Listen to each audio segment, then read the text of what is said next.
Assalamualaikum warahmatullahi wabarakatuh. Apa khabar murid-murid? Cikgu harap kamu semua sihat bersama keluarga. Hari ini kita berjumpa kembali untuk sesi pembelajaran pendidikan jasmani. Kita masih lagi dalam tema gimnastik asas. Okey, cuma hari ini kita akan belajar tentang formasi piramid bertiga dan tegak terbalik. Okey, kita baca doa dulu sebelum memulakan pelajaran kita pada hari ini. Semoga dengan baca doa ni kita beroleh keberkatan. Bismillahirrahmanirrahim. Allahumma aftah alaina hikmataka wa anshur alaina min khazaini rahmatika ya arhamar rahimin. Amin. Objektif pembelajaran kita pada hari ini ada 3. Di akhir pembelajaran nanti, murid-murid akan dapat yang pertama, murid-murid akan dapat melakukan perkara yang memerlukan kawalan badan dan sokongan. Yang kedua, murid-murid akan dapat mengaplikasi pengetahuan konsep pergerakan dan prinsip mekanik bagi kawalan badan dan sokongan. Dan yang ketiga, murid-murid akan dapat menunjukkan keyakinan dan tanggungjawab diri semasa melakukan aktiviti fizikal. Baik, sudah bersedia semua? Jom kita tengok. Mari kita lihat kemahiran yang pertama untuk hari ini. Kemahiran ini merupakan salah satu kemahiran imbangan yang kita dah belajar pada minggu lepas. Tetapi kemahiran ini memulakan 3 orang dalam kumpulan dan membuat binaan piramid 3. Kemahiran ini dikenali sebagai kemahiran formasi piramid bertiga. Okey, mari kita lihat. Kemahiran ini merupakan antara kemahiran imbangan statik. Akan tetapi, ia diolah kepada formasi 3 orang untuk membina piramid manusia. Maka murid-murid akan berada dalam kumpulan bertiga dan merancang apa sahaja corak binaan piramid bertiga yang kukuh dan stabil. Mari kita lihat kepada beberapa contoh yang terdapat dalam buku teks. Okey, murid-murid, sila rujuk buku teks muka surat 3. Berikut adalah contoh antara kemahiran formasi piramid bertiga yang terdapat di dalam buku teks. Apakah yang dapat murid-murid nyatakan konsep dalam kemahiran formasi piramid ini? Siapa tahu? Ya, konsepnya adalah tapak dan pusat graviti adalah komponen utama untuk aktiviti ini. Okey, yang pertama, tapak perlu luas, supaya binaan piramid kukuh dan stabil. Cuba kamu tengok ke dalam 4 gambar contoh binaan tersebut. Keempat-empat binaan tersebut mempunyai luas tapak yang besar. Kenapa? Supaya apabila binaan itu dilakukan, maka binaan itu akan kukuh dan stabil. Cuba kamu lihat. Okey, yang kedua berkait dengan pusat graviti. Pusat graviti yang rendah akan menjadikan binaan piramid yang dibuat lebih seimbang. Cuba kamu tengok pada keempat-empat gambar yang diberikan. Keempat-empat contoh tersebut menunjukkan tapak binaan semua adalah rendah. Faham maksud cikgu? Cuba kamu tengok keempat-empat contoh yang diberikan itu. Tapak piramid, binaan piramid bertiga yang dibuat tu 2 orang. Biasanya tu dua-dua itu rendah. Supaya pusat graviti binaan tu akan rendah. Dan bagi binaan tu jadi lebih stabil. Jelas murid-murid? Baik. Tapi untuk sesi PDPR kita pada hari ini, memandangkan kita berada dalam keadaan yang gawat. Maksud cikgu gawat ni apa? Dalam keadaan COVID, berada di rumah. So kita tak dapat untuk melakukan aktiviti ini. Okey. Kita hanya belajar. Cikgu akan belajar. Cikgu akan mengajar kamu. Okey. So, cikgu harap nanti bila dah buka sekolah, kita akan dapat buat bersama-sama. Okey, seterusnya kita akan pergi kepada kemahiran yang kedua, iaitu imbangan terbalik. Ataupun nama senangnya ialah dirian tangan. Kemahiran ini merupakan kemahiran yang sukar dan perlukan sokongan. Oleh itu, untuk kemahiran ini, murid-murid perlu meminta pertolongan daripada keluarga semasa melakukan aktiviti ini. Okey. Kalau ada ibu bapa, minta bantuan mereka. Kalau tak ada, siapa-siapa yang ada bersama kamu. Maksudnya kalau ada abang ataupun kakak, boleh minta tolong mereka juga. Okey, untuk memberi sokongan. Kita lihat. Seperti dalam video yang disediakan, itulah cara untuk latihan ansur maju, berlatih melakukan kemahiran dirian tangan ini. Sebagai permulaan, murid perlu buat latihan bagi memperkuatkan otot yang terlibat. Seperti otot bahu, otot tangan, otot teras iaitu pada bahagian abdomen dan otot paha. Kemudian apabila murid-murid sudah yakin, bolehlah untuk mencuba melakukan aktiviti dirian tangan ini seperti dalam video yang ditunjukkan tadi. Kita tengok lagi sekali macam mana dilakukan bersama sokongan. Ini maksudnya. Okey. Perhatikan betul-betul macam mana lakukan. Okey. Lejangkan kaki, maksudnya kamu tolak kaki kamu daripada belakang tu ke bawah naik ke atas. Dan pasangan yang akan menyokong, akan membantu kamu tu perlu memberi sokongan pada kaki kamu yang berada di atas. Okey. Sekarang kita tengok cara melakukan aktiviti dirian tangan secara ansur maju. Ansur maju ni apa? Senang cerita, ansur maju ni pelan-pelan kayuh. Orang kampung cikgu cakap. Maksudnya kita nak lakukan kemahiran yang sukar. Okey, kita lakukan kemahiran yang mudah sebelum kita dapat capai kepada kemahiran yang sukar tersebut. Maksudnya kita mula daripada bawah sikit-sikit untuk kita capai kemahiran yang kita nak buat tu. Okey. Murid-murid boleh rujuk pada buku teks masing-masing, ada pada muka surat 4. Okey, sediakan alas seperti tikar senaman atau apa saja yang terdapat di rumah kamu. Okey, kamu kena alas. Okey. Yang kedua, letakkan tangan di lantai dan lejangkan kaki. Lejangkan kaki ni maksudnya tolak kaki daripada belakang tu, daripada bawah kamu tolak ke atas. Perlahan-lahan. Okey. Perlu diingatkan kepada yang menyokong tu, jangan pegang cekak kaki tu. Kenapa? Kerana bila kamu lejangkan kaki kamu, mungkin waktu kamu membuat lejangan tersebut, kamu masih tidak bersedia atau tangan kamu kurang stabil. So, kamu nak tarik balik kaki kamu turun ke bawah. Itu akan menyusahkan jika orang yang menyokong memegang kaki kamu tersebut.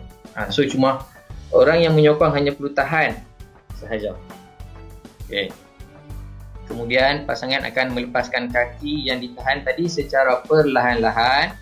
Maksudnya bila kaki kamu dah naik ke atas, orang yang sokong tu akan lepaskan. Tangan dia tu dia akan lepas daripada kaki kamu, dan kamu perlu imbangkan badan selama yang mampu. Lepas itu akhir sekali kembali kepada kedudukan asal dan berdiri tegak semula. Okey. Faham ya? Bagus. Okey. Kita tengok gambar yang seterusnya masih pada muka surat 4, gambar yang di bawah. Okey. Ini adalah ansur maju yang lebih kompleks. Okey. So, ansur maju ni dia lebih kompleks. Kenapa? Kerana murid-murid, kalau kamu tengok gambar tersebut, murid tersebut melakukan kemahiran tersebut sendiri.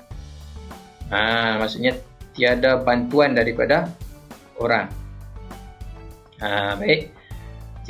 Tapi sebelum nak sampai kepada ansur maju yang macam ini, murid-murid selalu berlatih menguatkan otot tangan, otot bahu, otot teras kamu pada abdomen dan otot paha. Termasuk juga imbangan kamu. Kenapa kamu perlu berlatih? Sebab aktiviti ini bahaya. Jika tersalah boleh menyebabkan kecederaan. Faham? Baik. Kita tengok langkah-langkah keselamatan. Yang pertama, seperti yang kamu semua patut tahu, waktu sukan kita kena pakai pakaian sukan yang lengkap. Jangan pakai baju tidur, jangan pakai baju formal. Dan yang kedua, kita dah pakai baju sukan dengan lengkap, masukkan baju ke dalam seluar. Murid-murid perempuan, kamu pakai tudung kamu masukkan di dalam baju. Lepas tu macam yang tadi cikgu sebut, tikar senaman, sediakan alas supaya tak sakit bila kalau kamu terjatuh. Yang keempat, pastikan melakukan latihan bersama ibu bapa ataupun orang dewasa. Maksudnya bila kamu nak buat aktiviti dirian tangan ni, pastikan kamu ada bersama-sama dengan ibu bapa kamu ataupun orang dewasa supaya dapat memantau kamu. Supaya kalau ada yang salah, dapat mereka betulkan kamu. Dan kalau ada berlaku kecemasan, ada orang akan memberi bantuan kepada kamu. Yang keempat, pastikan kawasan untuk melakukan aktiviti tersebut selamat. Kamu pastikan tempat yang kamu nak buat aktiviti tersebut selamat. Tak ada benda-benda yang boleh membahayakan kamu. Dan yang terakhir, kita kena usahalah lakukan aktiviti dengan berhati-hati dan cermat untuk mengelakkan berlakunya sebarang kecederaan ataupun kemalangan. Baik. Tugasan untuk minggu ini. Tugasan yang pertama, lakukan ansur maju 1 kemahiran dirian tangan seperti video yang cikgu sediakan. Lepas ni cikgu akan tunjuk video ansur maju 1 untuk kemahiran dirian tangan ni. So cikgu nak kamu tiru seperti mana video yang cikgu buat ni, dan hantar kepada cikgu secara personal. Video ansur maju yang pertama. So, cikgu nak ingatkan sekali lagi tentang langkah-langkah keselamatan. Yang pertama, pakai pakaian sukan. Dan yang paling penting, baju kamu kena masukkan di dalam seluar. Kalau tak, bila kamu buat dirian tangan nanti akan terselak. Bagi murid perempuan, tudung kamu perlu masuk ke dalam baju. Selamat mencuba.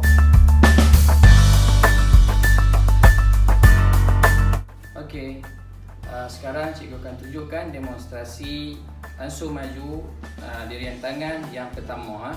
Kita akan letak tangan di lantai, kaki kita letak di dinding dan perlahan-lahan bergerak ke atas.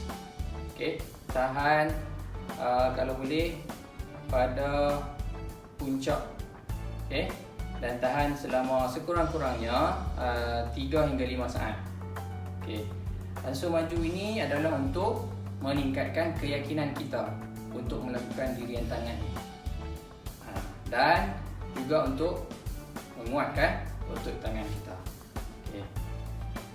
Ansur maju pertama, dirian tangan.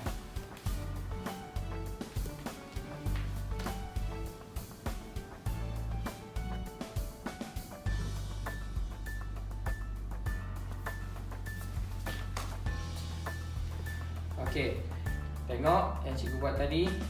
Tangan kamu mesti lurus. Okay. Dan kaki di atas pun mesti lurus. Okay. Selamat mencuba. Okey. Tugasan yang kedua. Lakukan ansur maju 2 kemahiran dirian tangan seperti video yang cikgu sediakan. Okey. Untuk tugasan kedua ni, ansur maju 2. Okey. Tugasan 2. Lakukan ansur maju 2 kemahiran dirian tangan seperti video yang cikgu sediakan. Lepas ni cikgu akan tunjuk video latihan ansur maju kedua untuk kemahiran dirian tangan ni. So cikgu nak kamu tiru macam mana yang cikgu buat. Rakam video ansur maju 2 dan hantar kepada cikgu secara personal. Faham? Jelas semua? Mari kita tengok video ansur maju 2. So, cikgu nak ingatkan sekali lagi tentang langkah-langkah keselamatan. Yang pertama, pakai pakaian sukan. Okay? Dan yang paling penting, baju kamu kena masukkan di dalam seluar. Kalau tak, bila kamu buat dirian tangan nanti, kamu akan terselak. Bagi murid perempuan, tudung kamu perlu masuk ke dalam baju. Okay. Selamat mencuba.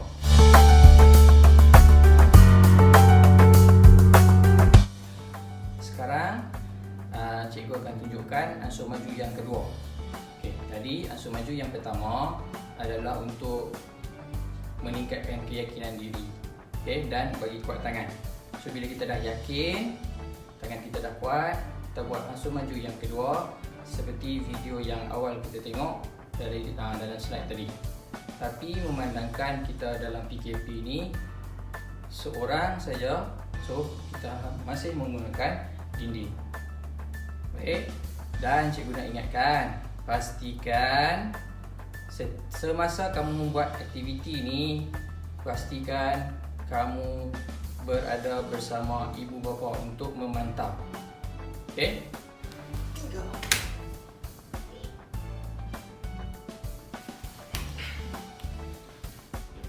Okey, untuk aktiviti ansur maju kedua ni, nampak cikgu gunakan bantal dan cushion ni. So bantal dan cushion ni kita letak di bawah sebagai langkah keselamatan. Okey. Masa kita buat tu, kita jatuh, so kepala tak sakit lah. Kena bantal ni. So kita sama macam ansur maju yang pertama tadi. Untuk ansur maju yang kedua ni, langkah pertama kita pusing, letak tangan di lantai dan kita lejangkan kaki. Lejang ni maksudnya apa? Lejang ni maksudnya kita tolak kaki kita naik ke atas terus sampai ke dinding. Dan pastikan tangan, seluruh badan dan kaki lurus ke atas. Okey. Untuk aktiviti ini, pastikan ibu bapa, penjaga ataupun orang dewasa berada bersama-sama dengan kamu. Okey, seboleh-bolehnya mereka berada di sebelah tepi untuk membantu memegang kaki kamu sampai ke dinding. Sekian saja sesi pembelajaran kita pada hari ini. Cikgu nak ingatkan, semasa kamu melakukan aktiviti yang tadi, sebelum membuat rakaman, pastikan kamu bersama dengan ibu bapa ataupun orang dewasa untuk memantau kamu, memastikan supaya kamu berada dalam keadaan yang baik. Sekian saja daripada cikgu. Terima kasih. Sehingga berjumpa lagi. Jangan lupa subscribe channel cikgu. Baik. Stay at home, stay safe. Assalamualaikum.